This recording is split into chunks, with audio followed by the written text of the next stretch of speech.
Harikumar sir, നമസ്കാരം. നമസ്തേ.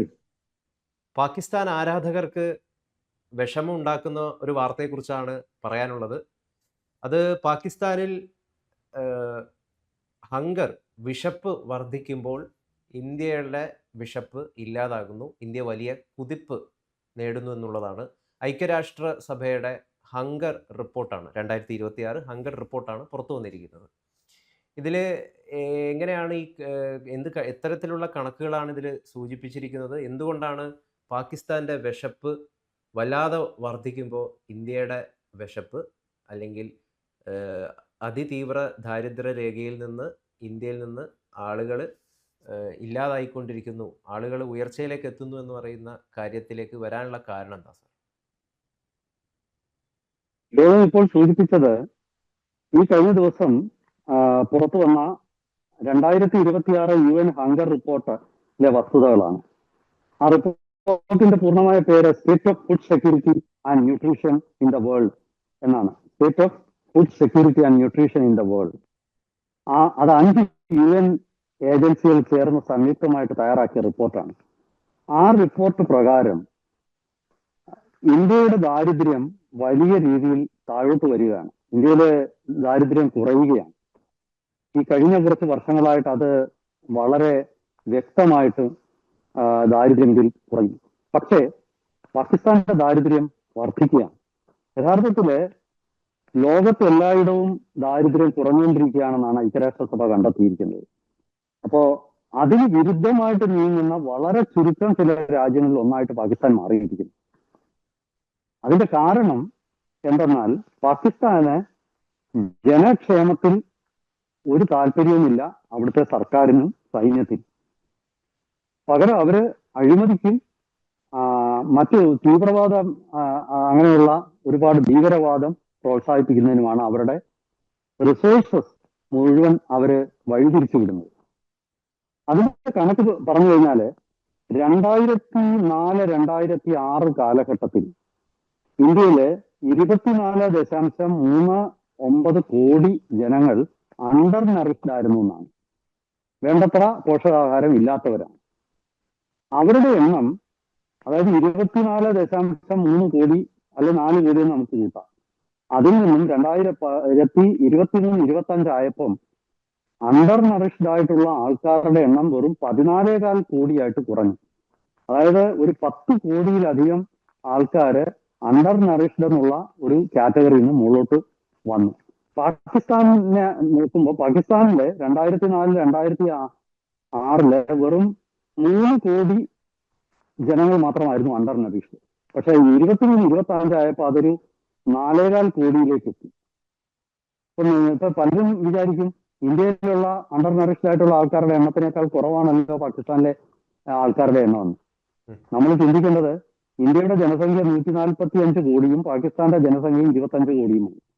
അപ്പൊ അതുകൊണ്ടാണ്. പക്ഷെ ഈ അണ്ടർ നറിഷ്ഡ് ആയിട്ടുള്ള ആൾക്കാരുടെ എണ്ണം അവരുടെ മൊത്തം ജനസംഖ്യയുടെ ഒരു ശതമാനം എന്നുള്ള നിലയിൽ പാകിസ്ഥാൻ വളരെ കൂടുതലുമാണ്. മാത്രമല്ല പാകിസ്ഥാനിൽ അവരുടെ എണ്ണം വർദ്ധിച്ചിരിക്കുന്നു. ഈ വർദ്ധിച്ചു എന്നുള്ളതാണ് അതിനകത്തിലെ ഒരു പ്രധാന പോയിന്റ്. എന്തുകൊണ്ടാണ് അങ്ങനെ സംഭവിച്ചത്?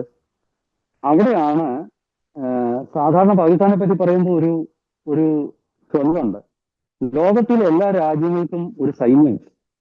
പക്ഷേ ലോകത്തിൽ രാജ്യമുള്ള ഒരേ ഒരു സൈന്യം ഏതാണെന്ന് ചോദിച്ചാൽ അത് പാകിസ്ഥാൻ ആർമി. തിരിച്ചാണ്. എല്ലാ രാജ്യങ്ങൾക്കും സ്വന്തം സൈന്യം ഉണ്ടെങ്കിൽ പാകിസ്ഥാൻ സൈന്യത്തിന് സ്വന്തമായിട്ട് ഒരു രാജ്യമുണ്ട്. അതായത് പാകിസ്ഥാൻ സൈന്യം രാജ്യത്തിന് അപ്പുറത്തേക്ക് വളർന്ന് പാകിസ്ഥാൻ സൈന്യമാണ് പാകിസ്ഥാനിലല്ല. പാകിസ്ഥാനിൽ ജനാധിപത്യമുള്ള തെരഞ്ഞെടുത്ത സർക്കാരിന് ഇപ്പോ പ്രധാനമന്ത്രി ഷാബാസ് ഷെരീഫിന് ഒരു പ്രസക്തിയില്ല. പക്ഷെ നമ്മൾ എല്ലാ ദിവസവും പാകിസ്ഥാൻ സൈന്യത്തലവന്റെ ആർമി അസീം മുനീർ എന്നുള്ള പേര് കുറച്ചുകൂടെ പരിചിതമാണ്. ലോകത്തിൽ എവിടെ ചെന്നാലും ഇപ്പൊ അമേരിക്കയിൽ ചെന്ന പ്രസിഡന്റ് ട്രംപ് ചർച്ച നടത്തുന്ന അസീം മുനീറുമായിട്ടാണ്.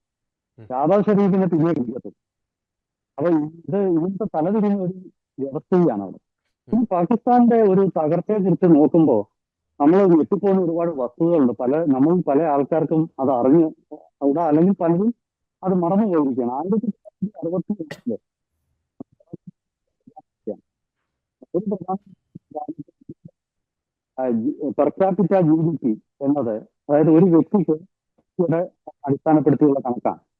ഇവർ $87, $87. പക്ഷെ അന്ന് പാകിസ്ഥാന് പെർ ക്യാപിറ്റ GDP എന്നുള്ളത് $88 $88. 1983 ആയപ്പോഴേക്ക് 80കളിൽ പാകിസ്ഥാന്റെ വരുമാനം GDP ഒക്കെ കുതിച്ചുയർന്നു. ആവറേജ് പെർ ക്യാപിറ്റ ഇൻകം വളരെ വർദ്ധിച്ചു. 1984 ഇന്ദിരാഗാന്ധി പ്രധാനമന്ത്രി കാലഘട്ടത്തിൽ പാകിസ്ഥാന്റെ പെർ ക്യാപിറ്റ GDP എന്നത് $584 പെർ ക്യാപിറ്റ GDP. അന്ന് ഇന്ത്യക്ക് അതിന്റെ പകുതിയോളമേ വരവുള്ളായിരുന്നു. ഇന്ത്യയുടെ പെർ ക്യാപിറ്റ GDP $278 മാത്രമായി. ഇതൊക്കെ ഞാൻ ഈ കോട്ട് ചെയ്യുന്നത് മുഴുവൻ ഐക്യരാഷ്ട്രസഭയുടെ കണക്കിൽ നിന്നാണ്. അപ്പോ ആ കാലഘട്ടത്തിൽ പാകിസ്ഥാൻ ഇന്ത്യയെക്കാൾ വളരെ മികച്ച സമ്പദ് വ്യവസ്ഥയായിരുന്നു. പക്ഷെ ഇന്ന് 2024 ഇന്ത്യയുടെ പെർ ക്യാപിറ്റ GDP എന്നത് $2592 അമേരിക്കൻ ഡോളറാണ്. $2592 ഇന്ത്യയിലെ പെർ ക്യാപിറ്റ GDP. പാകിസ്ഥാനിലാകട്ടെ അത് $1578. മനസ്സിലായോ? ഏതാണ്ട് ഇന്ത്യയുടെ പെർ ക്യാപിറ്റ ഇൻകത്തെക്കാൾ $1000 താഴെ ആയിപ്പോയി. അപ്പൊ ഞാൻ പറഞ്ഞ ലോകത്തിൽ വികസനമില്ലാത്ത വളർച്ച മുരടിച്ച് പോയിക്കൊണ്ടിരിക്കുന്ന അപൂർവ രാജ്യങ്ങളിൽ ഒന്നായിട്ട് പാകിസ്ഥാൻ മാറിയിരിക്കുകയാണ്. നമ്മുടെ കൊച്ചു കേരളത്തിലെ പാകിസ്ഥാൻ അനുകൂലികളും പാകിസ്ഥാൻ സിന്ദാബാദ് വിളിക്കുന്ന ആൾക്കാരും ഒക്കെ തിരിച്ചറിയേണ്ടത്, നിങ്ങളുടെ മനസ്സിൽ കാണുന്ന ഒരു ക്ഷേമരാഷ്ട്രമോ അതല്ലെങ്കിൽ ഒരു പുരോഗതിയുള്ള രാഷ്ട്രമോ അല്ല മതാടിസ്ഥാനത്തിൽ രൂപീകരിച്ച പാകിസ്ഥാൻ. കേവലം മതത്തിന്റെ പേരിൽ തീവ്രവാദ ഫാക്ടറികളും മതത്തിന്റെ പേരിൽ നിലനിൽക്കുന്നു. തീവ്രവാദ ഫാക്ടറികളാണ് അവിടുത്തെ ദൈനംദിന ഉൽപാദനം.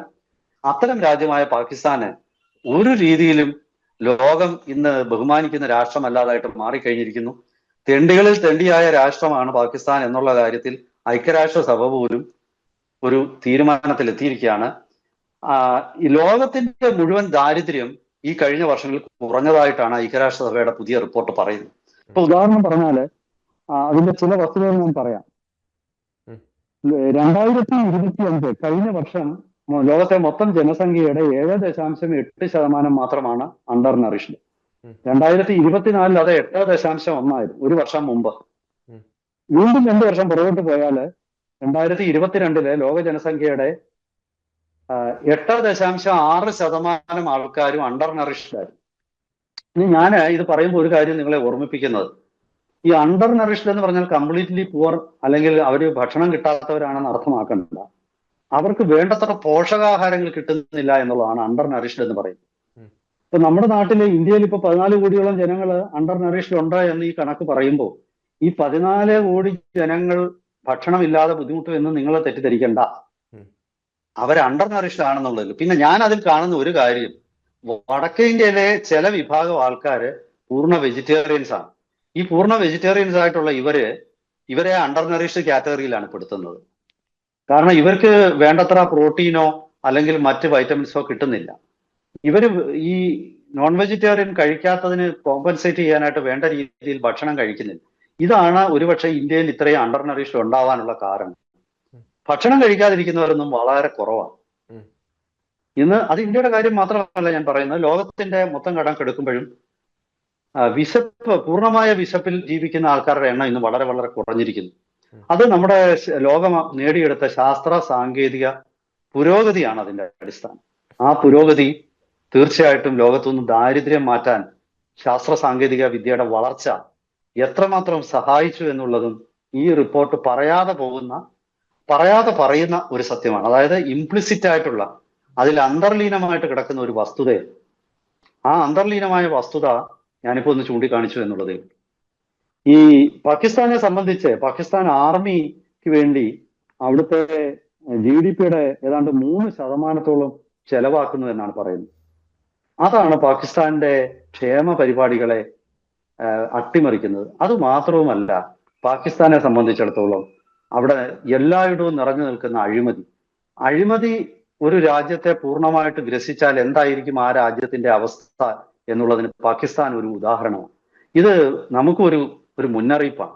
പാകിസ്ഥാന്റെ ഈ അവസ്ഥ കൊണ്ട് നമ്മൾ കൈകൊട്ടി ചിരിക്കുമ്പോഴും നമ്മൾ ഓർക്കേണ്ടത്, ഒരു രാജ്യം അഴിമതിയിൽ മുങ്ങിക്കുളിച്ചാൽ എന്തായിരിക്കും സംഭവിക്കാൻ പോകുന്നത്.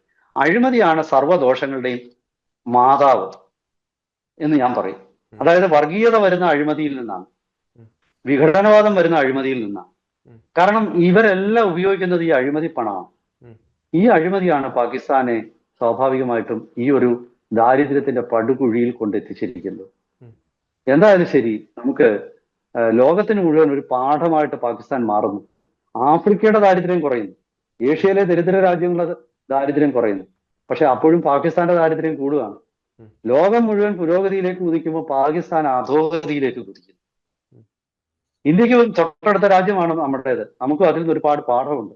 എന്തായാലും വരും ദിവസങ്ങളിൽ പാകിസ്ഥാൻ ഇത് തിരിച്ചറിഞ്ഞ് അവര് സ്വയം നന്നാകട്ടെ, സ്വയം ചികിത്സിക്കട്ടെ എന്ന് പറയാനല്ലാതെ നമുക്ക് ഇതിൽ പ്രത്യേകിച്ച് മറ്റൊരു അഭിപ്രായം പറയേണ്ട കാര്യമില്ല. വരും ദിവസങ്ങളിൽ കൂടുതൽ വിശകലനങ്ങളുമായിട്ട്, കൂടുതൽ പുരോഗതിയിലേക്കുള്ള ഇന്ത്യയുടെ ശ്രമത്തിനെ കുറിച്ചുള്ള വിവരങ്ങളുമായിട്ട് നമുക്ക് വീണ്ടും പ്രേക്ഷകരുടെ മുന്നിലെത്താം.